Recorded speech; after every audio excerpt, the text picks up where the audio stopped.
Hello everyone, my name is Sitendra Chaudhary and welcome to all of you to this session of the Hindu newspaper. I hope everybody is doing great. दोस्तों आज है अप्रैल 15 2023 और हम लोग करेंगे the Hindu newspaper के analysis. देखिए आज टॉपिक्स आज यहाँ पे देख सकते हो, नंबर ऑफ टॉपिक्स कम है लेकिन करने में काफी मजा आएगा। क्योंकि प्रीलिम्स और मेंस दोनों का आज यहाँ पे काफी अच्छा कॉम्बिनेशन दिया गया है। तो जो टॉपिक है बिहू वाला, पहले हम लोग वो कवर करेंगे और यहाँ पे इंडिया ने दो गिनीज वर्ल्ड रिकॉर्ड भी बनाए हैं, उसके बारे में बात करेंगे। तो आर्ट एंड कल्चर वाले पर्सपेक्टिव से उसको हम लोग कवर करने वाले हैं।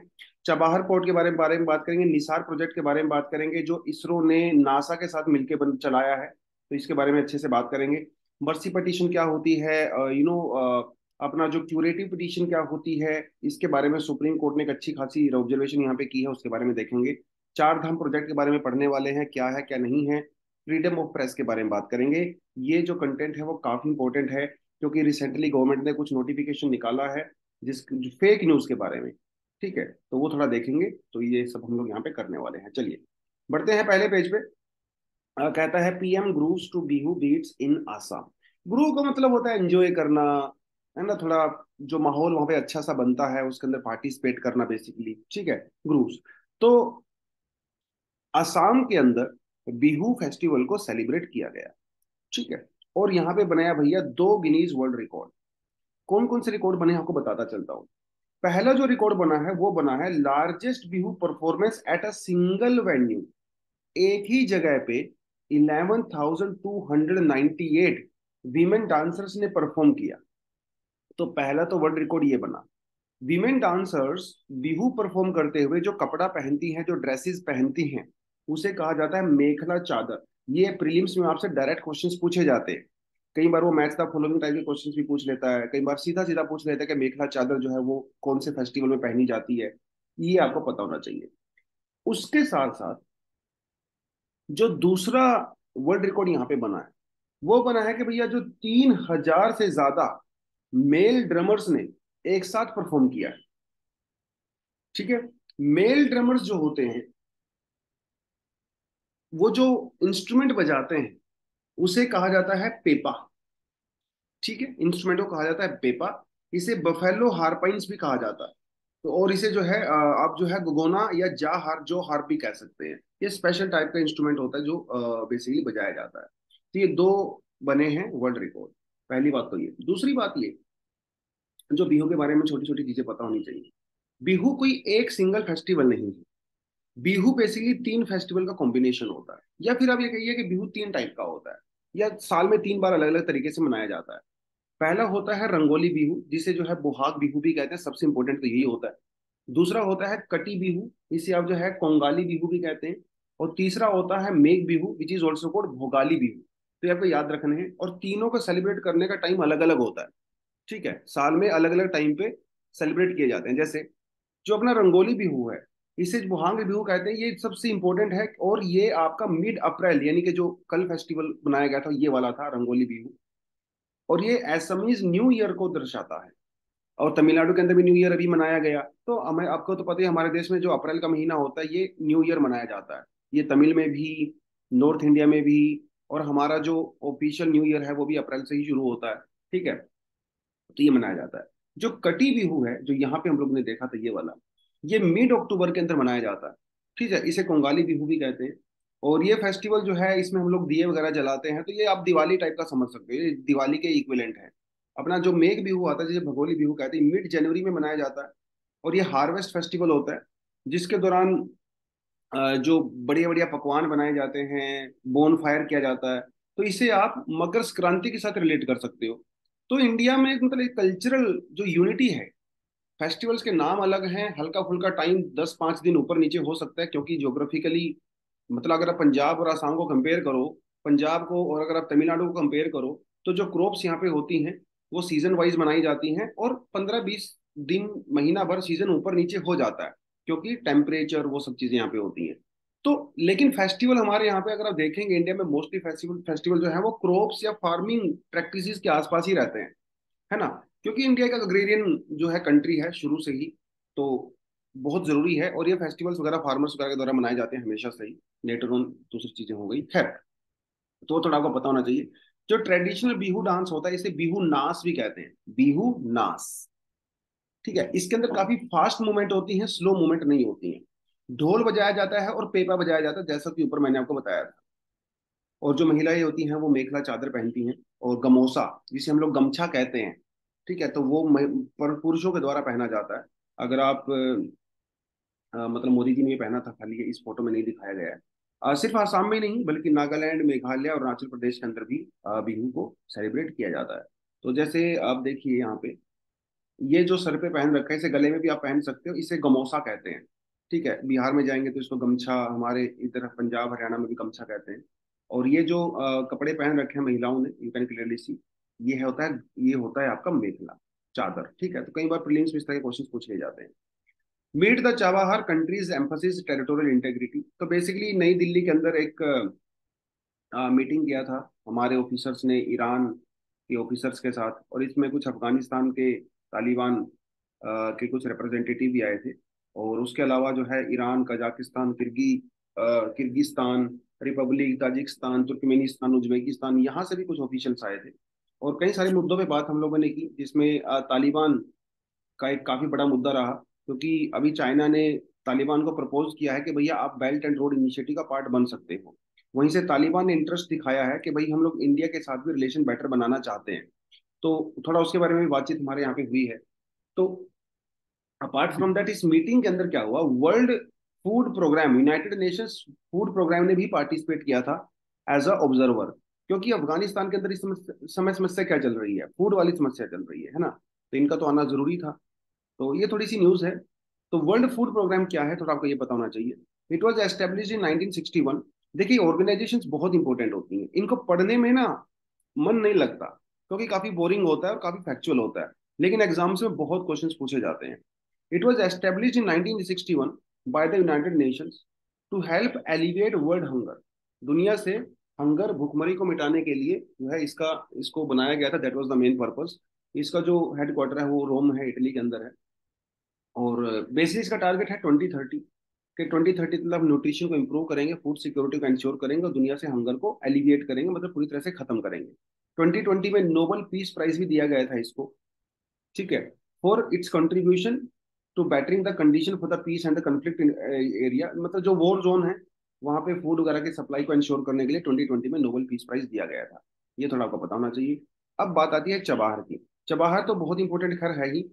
दो पोर्ट ऐसी हैं जो बहुत इंपॉर्टेंट है, एक तो है ग्वादर पोर्ट और एक है चबाहर पोर्ट। और बेसिकली इन दोनों पोर्ट में जो है इंडिया और चाइना का ही एंगल चल रहा है, क्योंकि जो पाकिस्तान का जो सीपीसीबी है, China Pakistan economic corridor, which is also part of BRI, belt and road initiative, उसमें China is developing Gwadar port, और काफी हद तक उन्होंने डेवलप कर भी लिया है इसको। दूसरा अपना यहाँ पे आता है चबाहर पोर्ट। ग्वादर पोर्ट को काउंटर करने के लिए इंडिया ईरान में बना रहा है चबाहर पोर्ट। ठीक है, और चबाहर पोर्ट का काम एक्चुअली इसके ऊपर 2003 से ही काम चल रहा है, लेकिन बीच में कुछ अमेरिकन सैंक्शंस लगा दिए गए थे इंडिया के ऊपर। तो इंडिया की बहुत सारी जो कंपनीज हैं, उन्होंने अपने चबाहर के अंदर से प्रोजेक्ट वापस ले लिए थे। काम काफी स्लो चल रहा है, और चबाहर पोर्ट के कुछ टर्मिनल से इंडिया को बाहर भी कर दिया गया लेटर ऑन। लेकिन अभी दोबारा से काम चला है, क्योंकि अमेरिका के जो सैंक्शंस थे उन्होंने इंडिया को थोड़ी सी यहाँ पे छूट दिया है। तो ये है ग्वादर, ये है चाइना, एक तरफ है इंडिया, दूसरी तरफ है चाइना। तो ये चीजें चल रही हैं। तो चबाहर के बारे में कुछ इन्फॉर्मेशन यहाँ पे ऐड की है मैंने आपके लिए। चबाहर जो है ईरान का ओनली डीप सी पोर्ट है। और डीप सी पोर्ट का फायदा ये होता है कि यहाँ पे जो बड़े बड़े शिप्स होते हैं वो आ सकते हैं, क्योंकि नैरो जो शैलो होते हैं, जिनकी डेप्थ कम होती है, उनको तो नहीं आएंगे भाई। जो जितना डीप पानी होगा, गहरा पानी होगा, वहां पे उतने ही बड़े शिप्स आ सकते हैं। ठीक है, लोकेशन क्या है, of the gulf of Oman in Iran, south eastern province of the Sistan Balochistan. ये जो एरिया पड़ता है ईरान का, ये सिस्तान बलूचिस्तान है। और ये जो है पाकिस्तानी बलूचिस्तान एरिया है, ये आपको अच्छे से पता ही होगा। ठीक है, तो ये थोड़ा सा आपको लोकेशन देखनी पड़ेगी। इसका सिग्निफिकेंस तो ऑफकोर्स बहुत इंपॉर्टेंट है ही, क्योंकि इंडिया को चाहिए एनर्जी, और इंडिया को चाहिए एक्सेस टू सेंट्रल एशिया। और वो एक्सेस जो है ईरान के थ्रू होके जाती है, क्योंकि अफगानिस्तान के तो समस्या चल रही है, वहां से तो हम लोग जा नहीं सकते, और पाकिस्तान हमें रास्ता देता नहीं है। तो एक तो ये चीज है। दूसरी बात, स्वेज कनाल के ऊपर डिपेंडेंसी कम हो जाती है अगर हम लोग ईरान के थ्रू एक्सेस कर सकते हैं। राइट। उसके अलावा हमारा जो जो जो अपना जो ट्रांसपोर्ट कॉरिडोर है, ठीक है, जो हम लोग रशिया से लेके आ रहे हैं, तो उसके अंदर भी काफी इंपॉर्टेंट रोल प्ले कर सकता है, क्योंकि अफगानिस्तान उसका मेंबर नहीं है। ठीक है, जो नॉर्थ साउथ ट्रांसपोर्ट कॉरिडोर है, international north south transport corridor, Afghanistan part नहीं है तो ईरान उसका पार्ट है, तो डेफिनेटली हम इसका यूज कर सकते हैं। राइट। और बाकी जो चाइना का एंगल है ग्वादर के अंदर, उसको हम लोग काउंटर कर सकते हैं। तो फायदे तो बहुत सारे हैं, और ईरान हमारा एक बहुत अच्छा हिस्टोरिकल और कल्चरल सिमिलरिटी भी रही है ईरान के साथ हमारी। तो डेफिनेटली एक हमारा पार्टनर जो है वो वहां पे है। चलिए, NISAR satellite to map Himalaya seismic zone. Seismic zone मतलब ऐसे जोन जहां पे ज्यादा अर्थक्वेक्स आते हैं।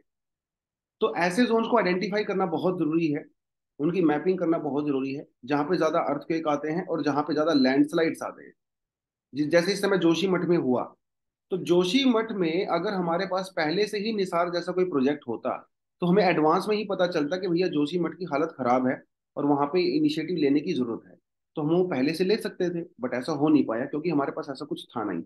तो निसार जो प्रोजेक्ट है वो इसरो ने नासा के साथ मिलकर बनाया है, जिसके अंदर हम लोग हिमालय की मैपिंग करेंगे। और ये मैपिंग बहुत जबरदस्त होने वाली है, एकदम हाई रेजोल्यूशन मैपिंग होती है ये, मतलब बहुत जबरदस्त पिक्चर्स आती हैं। और इसके अंदर जो सैटेलाइट के अंदर हम लोग यूज कर रहे हैं, एल बैंड और एस बैंड इमेज का यूज कर रहे हैं। प्रीलिम्स में पूछा जा सकता है एल बैंड और एस बैंड। ये मैपिंग जो है ना, वो एक बार नहीं होगी, हर 12 दिन के बाद मैपिंग होती है। Every 12 days there would be mapping. अब मान लो 12 दिन पहले कोई लैंड थी, it was stable. After 12 days satellite से ये पता चला कि इसके अंदर भैया थोड़ा सा 2 इंच का जो है वो नीचे खिसक गई है। तो ये पता लगाया जा सकता है सीधा सीधा कि भैया यहाँ पे लैंडस्लाइड होने के चांसेस ज्यादा है, क्योंकि वो लैंड नीचे नीचे धंस रही है। तो हर 12 दिन के बाद मैपिंग की जाएगी और हाई रेजोल्यूशन मैपिंग होगी। तो जोशीमठ वाला इशू ना हो तो वो सब हम लोग यहाँ पे कर सकते हैं। लैंड सब सब्सिडेंस होता है, उसको हम लोग एडवांस में ही कर सकते हैं। तो थोड़ा सा आपको इसके बारे में पता होना चाहिए। बहुत महंगा प्रोजेक्ट है, $900 मिलियन यहाँ पे खर्चा होगा, जिसमें से $90 मिलियन तो इंडिया ने दिया है और बाकी बचा हुआ जितना भी है वो आपका यूएसए ने दिया है। लेकिन प्रोजेक्ट बहुत जबरदस्त है। लेकिन क्या ये सिर्फ हिमालय के ऊपर फोकस करेगा? ऐसा नहीं है, ये पूरे दुनिया को मैपेल की मैपिंग करेगा। थोड़ा सा एक्स्ट्रा फोकस हम लोगों ने हिमालय पे किया है, क्योंकि हिमालय की जो टोपोग्राफी है वो काफी ज्यादा सेंसिटिव है। ठीक है। और 2014 में इस प्रोजेक्ट को लॉन्च किया गया था, लेकिन अभी 2024 में जो है फाइनली इसको सतीश धवन स्पेस सेंटर, जो कि आंध्र प्रदेश में पड़ता है, वहां से इसको लॉन्च किया जाएगा। और ये 12 दिन वाला मैंने आपको जो है वो बता ही दिया है। तो दिस इज समथिंग, थोड़ा सा न्यूज प्रीलिम्स के लिए आपको पता होना चाहिए, मेंस के लिए आई वुड नोट से बहुत इंपॉर्टेंट है। लेकिन हाँ, कभी अगर सैटेलाइट प्रोग्राम के बारे में आ जाता है तो एग्जाम्पल देने के डेफिनेटली आपके काम आ सकता है। ठीक है, चलिए। Inordinate delay in mercy plea decision benefiting convicts. Convict का मतलब क्या होता है? जिसको सजा मिल चुकी होती है उसे कन्विक्ट बोलते हैं। तो ये केस बेसिकली महाराष्ट्र का है। महाराष्ट्र में जो है एक पर्सन है, रेणुका शिंदे जी। ठीक है, जी तो कर नहीं बोलना चाहिए, कन्विक्ट है, क्रिमिनल है। रेणुका शिंदे, इनको मिला था लाइफ सेंटेंस। अब मतलब सॉरी, इनको मिला था, फांसी की सजा मिली थी इनको। ठीक है, कैपिटल पनिशमेंट मिली थी। और इनकी जो मर्सी पिटीशन थी वो भैया गवर्नर के पास पेंडिंग पड़ी हुई थी 10 सालों से। समझ रहे हो, 10 सालों से इनकी मर्सी पिटीशन पड़ी हुई थी पेंडिंग। और फाइनली बॉम्बे हाई कोर्ट ने इनकी जो डेथ पेनल्टी थी उसको कन्वर्ट कर दिया गया लाइफ सेंटेंस के अंदर। गवर्नमेंट देखती ही रह गई और हाई कोर्ट ने अपना काम कर दिया। हाई कोर्ट का ये कहना है कि भाई 7-8 साल से इनकी एप्लीकेशन पेंडिंग, आप कर क्या रहे हो? ये बेचारी तो उम्मीद में है आपकी, है ना? ये तो आर करो या पार करो, काहे बीच में लटका रखा है? तो ये जो मर्सी पेटिशंस हैं, इतने लंबे समय तक जो डिले रहती हैं, इससे किसको बेनिफिट हुआ? उस कन्विक्ट को ही बेनिफिट हुआ ना। तो सुप्रीम कोर्ट ने भी यही कहा कि जो मर्सी पेटिशन है, अगर बहुत फालतू का डिले हो जाता है, इससे कन्विक्ट को बेनिफिट होता है। इसलिए सरकार को चाहिए, सेंट्रल गवर्नमेंट और स्टेट गवर्नमेंट दोनों को चाहिए कि जल्दी से जल्दी निपटारा करें। 2-4 महीने में जो है केस रफा दफा करो भाई, सीधी सी बात है। हम लोग आपकी वेट में नहीं बैठे रहेंगे, ये कहा गया है। अब थोड़ा सा आपको पता होना चाहिए कि मर्सी पिटीशन ये और ये सब क्या होता है। पहले, उससे पहले आपको पता होना चाहिए कि भैया क्यूरेटिव पिटीशन क्या होता है मर्सी पिटीशन से पहले। देखिए यार, सीधी सी बात है, कोर्ट के अंदर भी तो जज ही होते हैं और जज तो इंसान ही होते हैं, तो इंसान गलतियां कर सकता है ना? तो रूपा अशोक हुरा वर्सेस अशोक हुरा, 2002 का ये केस है, जब पहली बार क्यूरेटिव पिटीशन को अलाउ किया गया था सुप्रीम कोर्ट के द्वारा। आर्टिकल 137 के अंडर में। ये कहता है कि सुप्रीम कोर्ट के पास ये पावर है कि वो अपनी ही जजमेंट को रिव्यू कर सकता है। समझ रहे हो? ये गलती हो सकती है ना सुप्रीम कोर्ट से भी। देखिए मतलब अगर किसी को 6 महीने की सजा मिली है तो उसमें तो कोई बड़ी बात नहीं। लेकिन मान लो किसी को डेथ पेनल्टी मिली है और फांसी पे आपने उसको लटका दिया, और बाद में आपको पता चला कि अरे यार ये तो आदमी बेचारा बेकसूर था, तो दिक्कत हो जाएगी। तो डेथ पेनल्टी से पहले उस हर ऑप्शन को एक्सप्लोइट किया जाता है जो कि उस आदमी के इनोसेंस को प्रूव कर सकता है। क्योंकि डेथ पेनल्टी एक बार मिल गई तो फिर मिल गई, मतलब आपको फांसी होगी तो हो गई। तो अपने ही जजमेंट की जो एरर अगर होती है उसको ठीक करने के लिए सुप्रीम कोर्ट ने क्यूरेटिव पिटीशन वाला प्रोविजन यहाँ पे चलाया था। ठीक है जी। तो जब किसी को फांसी की सजा सुनाई जाती है तो उसके 30 दिन के अंदर क्यूरेटिव पिटीशन सुप्रीम कोर्ट के अंदर डाली जाती है। अब क्यूरेटिव पिटीशन मान लो सुप्रीम कोर्ट ने रिजेक्ट कर दी, उसके बाद आती है आपकी मर्सी पिटीशन। ठीक है। अब सेशन कोर्ट ने अगर किसी को डेथ सेंटेंस सुनाया है तो पहली बात तो फांसी आपको नहीं होगी, क्योंकि जो सेशन कोर्ट होते हैं जब ये डेथ पेनल्टी सुनाते हैं तो हाई कोर्ट के द्वारा कंफर्म करना जरूरी है। ये लक्ष्मीकांत कारा के अंदर सब कुछ आपको दिया हुआ है जुडिशरी वाले चैप्टर्स के अंदर। ठीक है। तो डेथ सेंटेंस जो कन्विक्ट है, एक बार अगर हाई कोर्ट ने उसकी डेथ सेंटेंस को अलाउ कर दिया तो फिर वो आदमी जो है सुप्रीम कोर्ट में अपील कर सकता है। ठीक है। अब सुप्रीम कोर्ट ने भी उसकी फांसी की सजा को कायम रखा, तो फिर वो आदमी जो है प्रेसिडेंट ऑफ इंडिया के पास जा सकता है आर्टिकल 72 के अंदर, गवर्नर के पास जा सकता है आर्टिकल 162 के अंदर, मर्सी पिटीशन लेके कि साहब प्लीज मुझे फांसी की सजा मिल गई है सुप्रीम कोर्ट के द्वारा, आप प्लीज इसके अंदर थोड़ा सा देख लीजिए। वो सिर्फ देखते हैं, सोशियो इकोनॉमिक एस्पेक्ट से देखते हैं कि उसका सोसाइटी के ऊपर क्या इम्पैक्ट पड़ेगा। वहां पे एविडेंस वगैरह नहीं दिखाए जाते हैं प्रेसिडेंट के सामने। और ये पावर प्रेसिडेंट के पास एक्चुअली होती भी नहीं है, ये प्रेसिडेंट सरकार के पास होती है, अल्टीमेटली वो कैबिनेट के पास ही जाता है। तो कहर Singh versus union of India 1998 के अंदर ये सब हुआ था। और इसके अंदर ये कहा गया कि भाई जो ये मर्सी पिटीशन है ये कोई राइट नहीं है कि आपको जाना ही जाना है, आपका अधिकार नहीं है, ये आपको सिर्फ हम लोग एक एक्स्ट्रा बेनिफिट दे रहे हैं। और मजे की बात ये है कि प्रेसिडेंट या गवर्नर उसके ऊपर जो भी डिसीजन लेंगे उसका जुडिशियल रिव्यू भी हो सकता है। कई बार ऐसा भी देखा गया है कि वो कई बार बायसनेस भी हो सकती है। तो जुडिशियल रिव्यू तो हमारा बेसिक स्ट्रक्चर है, वो तो होगा ही होगा। ये जो प्रोसीजर मैंने आपको बताया बेसिकली वो सारा कुछ यहाँ पे लिखा हुआ है। मर्सी पिटीशन को लेके हमारे कॉन्स्टिट्यूशन में कोई भी रिटन प्रोसीजर नहीं है, क्योंकि it is not a right. ठीक है। अधिकार नहीं होता ये उस पर्सन का। तो जुडिशियल रिव्यू तो को मैंने आपको बता ही दिया। ठीक है, क्या होता है क्या नहीं होता। चलिए। Drones to deliver life saving drugs in the Char Dham पिलीग्रिम। चार धामों को पता होना चाहिए हमारे पास। चार धाम कौन कौन से हैं? यमुनोत्री, गंगोत्री, केदारनाथ और बद्रीनाथ। तो लोग ये बहुत ऊपर ऊंचाई पे स्थित हैं। ठीक है। 10,000 फीट की प्लस आप ऊंचाई पे जाते हो जहाँ पे ऑक्सीजन की मात्रा काफी कम होती है। और जिन लोगों को थोड़े इश्यूज होते हैं भाई तो उनको भी प्रॉब्लम हो जाती है। तो ये देखा गया कि 2022 के अंदर चार धाम की यात्रा करने वाले 120 लोगों की डेथ हो गई। अब ऐसा तो नहीं है पहली बार हुई है, पहले भी डेथ हुई है। अगर आप देखें 2019 18 17 में देवर 19 102 एंड 102 डेथ्स, 12 डेथ हुई थी। इस बार थोड़ी ज्यादा डेथ हुई। इसका एक रीजन ये माना गया कि पोस्ट कोविड सिंड्रोम, जिन लोगों को कोविड हुआ था तो शायद उनकी दूसरे इश्यूज हो गए थे, तो हाई ऑल्टीट्यूड पे जब जाते हैं तो भैया हार्ट अटैक वाला लोगों को हुए। खैर इसका प्रॉपर रीजन हमें नहीं पता है अभी फिलहाल, लेकिन डेथ हुई है डेफिनेटली। तो जो लोग चार धाम की यात्रा पे जाते हैं तो उनको इमीडिएटली जो है मेडिकल असिस्टेंस की रिक्वायरमेंट होती है ना, दवाइयाँ वगैरह चाहिए उनको तुरंत।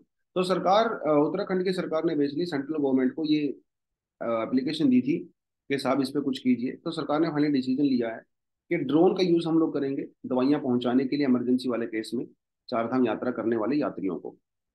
ठीक है। तो ये बस आइडिया इतना ही होना चाहिए आपको। चार धाम प्रोजेक्ट के बारे में हम लोग पहले बात कर चुके हैं। ये टॉपिक बेसिकली मेंस के लिए ज्यादा जरूरी है। चार धाम प्रोजेक्ट ये एक प्रोजेक्ट है 889 किलोमीटर का, जिसमें केदारनाथ, बद्रीनाथ, गंगोत्री, यमुनोत्री यहाँ पे जाने वाली जो ये सड़कें हैं, ठीक है, इनको चौड़ा किया जाएगा, इनकी विड्थ को इंक्रीज किया जाएगा और नई सड़कें भी बनाई जाएंगी अगर पहले कहीं पे नहीं है। तो ये 2 लेन एक्सप्रेस वे जो है बनाया जाएगा। ठीक है। और इसकी जो मिनिमम विड्थ है वो 10 मीटर होने वाली है। लेकिन इसको लेके काफी कंट्रोवर्सी भी हुई 2018 के अंदर। सुप्रीम कोर्ट के अंदर पीआईएल फाइल किया गया इसको लेके। और जब पीआई फाइल किया गया था, और उससे पहले भी जो है हम लोगों ने कुछ कमिटीज वगैरह भी यहाँ पे बनाई थी। अ, खैर वो कंट्रोवर्सी भी चल रही है, सुप्रीम कोर्ट के अंदर वो केस है, तो उसमें अभी ज़्यादा डिटेल में हम लोग नहीं जाएंगे क्योंकि केस अभी चल रहा है। ठीक है, चलिए। The fact check is that Indians will have little voice. Issue क्या है थोड़ा सा आपको वो मैं पहले बता देता हूँ। इशू ये है कि भाई अभी गवर्नमेंट ने एक नोटिफिकेशन निकाला है अंडर आईटी एक्ट, जिसके अंदर ये कहा गया है अगर कोई न्यूज चैनल या सोशल मीडिया पे अगर कोई आदमी ऐसी न्यूज आर्टिकल पोस्ट करता है जो कि गवर्नमेंट पॉलिसीज या गवर्नमेंट के रिगार्डिंग है, और अगर वो फेक है, अगर वो फेक है, तो 72 आवर्स के अंदर आपको वो पोस्ट, आपको वो आर्टिकल रिमूव करना पड़ेगा। ठीक है। जैसे मान लो मैंने ट्विटर पे फेसबुक पे कुछ लिख दिया अबाउट गवर्नमेंट पॉलिसी, कोई फैक्ट मैंने वहां पे डाल दिया, और अगर वो फेक हुआ तो मुझे वो 72 आवर्स के अंदर रिमूव करना पड़ेगा। मुझे ही नहीं बल्कि जो फेसबुक भी उसके लिए रिस्पॉन्सिबल होगा। अब आप सोच रहे होंगे तो बड़ी अच्छी चीज है सर, इसे तो फेक न्यूज खत्म हो जाएगी। प्रॉब्लम ये है कि हु विल डिसाइड कि फेक न्यूज है, ये सबसे बड़ी प्रॉब्लम है। सरकार ये कहती है कि भैया हमारा जो पीआईबी है, प्रेस इंफॉर्मेशन ब्यूरो, इसको हम लोग ये पावर देंगे to decide it is fake news और it is a real news. और अगर वो फेक न्यूज है अबाउट सेंट्रल गवर्नमेंट के बारे में, तो इट वुड बी रिमूव। मजे की बात यह है कि पीआईबी ने पास्ट में कई बार खुद फेक न्यूज चलाई है, मतलब जो रियल नहीं थी। अब देखो जानबूझ के तो कोई नहीं चलाता फेक न्यूज, है ना, जो रियल नहीं थी। लेकिन भाई तो ये कौन करेगा? ये जो अगर फेक न्यूज पोस्ट कर देगा इसको कौन चेक करेगा? तो बात यह है कि जो मीडिया की फ्रीडम है इसको गवर्नमेंट के द्वारा छीना जा रहा है, क्योंकि सरकार खुद अपने ही केस में जज भी बन रही है, अपने ही केस में पुलिस भी बन रही है, और अपने ही केस में इन्वेस्टिगेटर भी बन रही है। और सोशल मीडिया प्लेटफॉर्म्स वगैरह को और ये वेबसाइट वगैरह को जो रिमूव करना पड़ेगा वो एक अलग बात है। तो जितने भी मीडिया हाउसेज हैं, including the Hindu, Indian express और जितने भी हैं सोशल मीडिया प्लेटफॉर्म वगैरह, वो कह रहे हैं कि भाई ये तो डिक्टेटरशिप है सरेआम। गवर्नमेंट खुद डिसाइड कर रही है कि ये पोस्ट रहेगी या नहीं रहेगी। तो ये तो गवर्नमेंट का सीधा सीधा सा एजेंडा यहाँ पे सामने आ रहा है, ऐसा उनका कहना है। और it is against natural justice.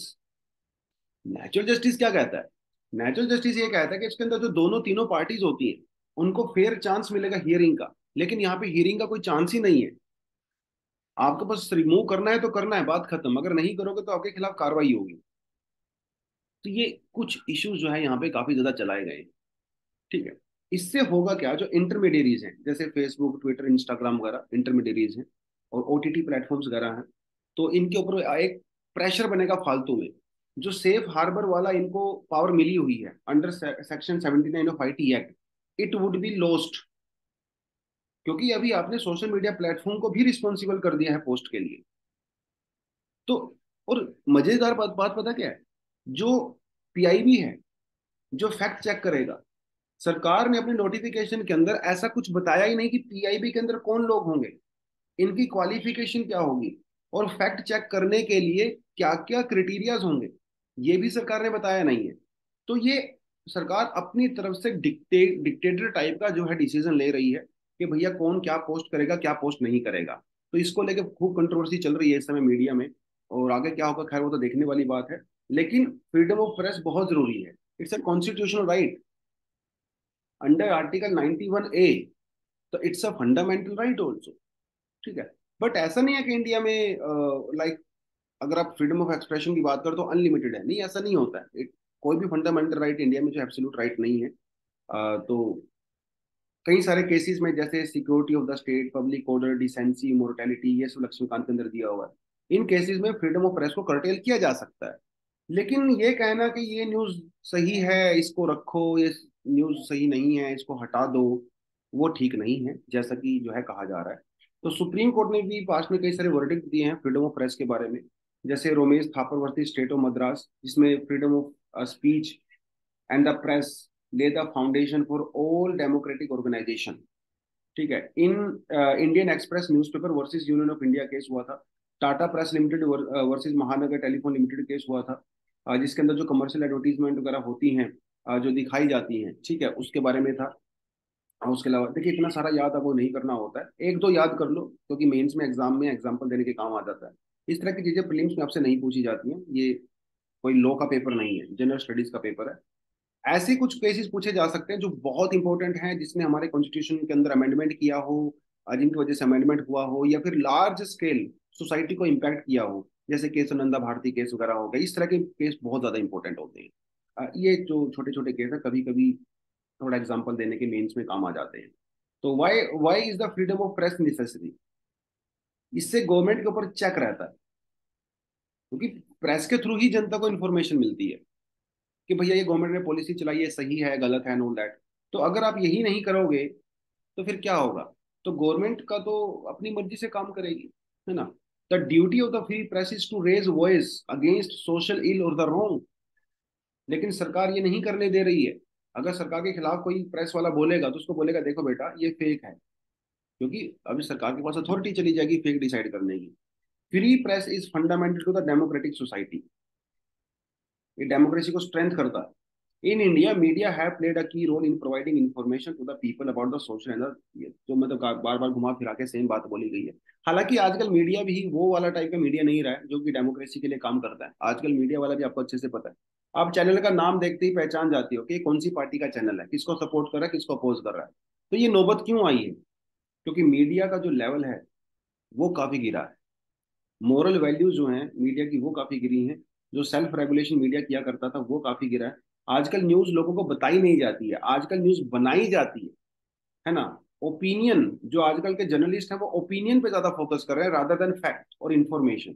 खुद का ही ओपिनियन बताने लगते हैं।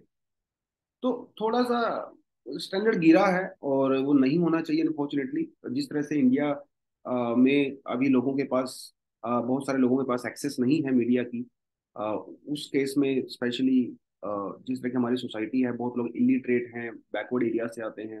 मीडिया बहुत इम्पैक्ट करता है हमारे ओपिनियंस को। तो मीडिया को तो ऑफ कोर्स थोड़ा ध्यान रखना चाहिए अपनी चीज़ों का। खैर वो है, एक अच्छा आर्टिकल है मेंस के परस्पेक्टिव से, काफ़ी कंटेंट भी यहाँ पे डाला गया है। लेकिन जो मैंने इन्फॉर्मेशन आपको दी है वो थोड़ा सा आप जो है उसको थोड़ा सा समराइज वे में जो है याद कर सकते हो, और आपके काफी काम भी आएगा। तो आज के लिए इतना ही था दोस्तों। Thank you very much, all the best, जय हिंद।